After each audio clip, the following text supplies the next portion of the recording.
Jaji Mlambo ungumkantshubovu kude bulungiswa kule live.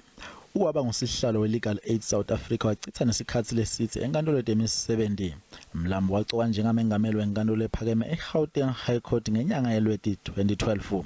Uhlatshwa ngemibuto kabanti ngebungayo wabutwa nekuthi kuliqiniso nganani ukuthi bayangahambisani nemibhikisho enyuvesi yaseLimpopo.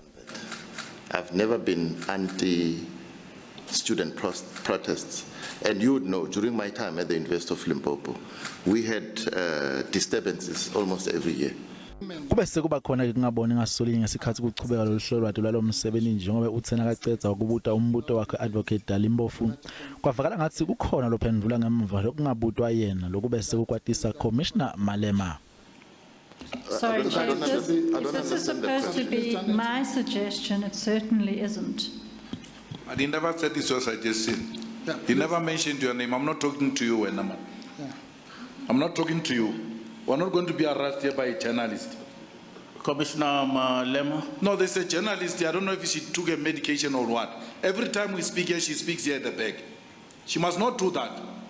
I've noted. Yeah, she comes here with some white tendency and she thinks she's superior than all of us here. I'm not going to take that from her. I've heard you, Mr. Malema. Kantsi ke advocate Dalimbofu ubese utsinza ludzaba lwetinsolo teludlamelo luyamaniswa nebulili letitsinza Jaji Mlambo. You were aware of these rumors before I raised them, correct? Yes. Yes. And that is all that has happened here. And the spirit what do you want me to respond to? No, I'm asking you whether you agree or not that you should be given an opportunity to clear the air if such serious allegations are around. Yes or no? I agree that I need to be given an opportunity to clear the air, but the issue, and you can't just restrain me, Advocate both. No, I'm not. The issue is the fairness of that. If the commission is aware of things like that, it's only fair that the candidate is warned beforehand to say these issues are going to be raised with you.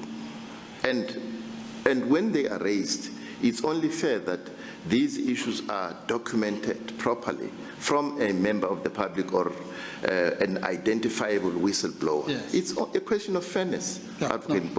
Kuyachubeka kufuna kwenhloko lengamele emajaji njengoba kusasa kuyobe kunalona lobambelele lesikhundla Jaji Raymond Zondo. Ngenguseluleko umkhwanazi weTindzaba SABC eJozi.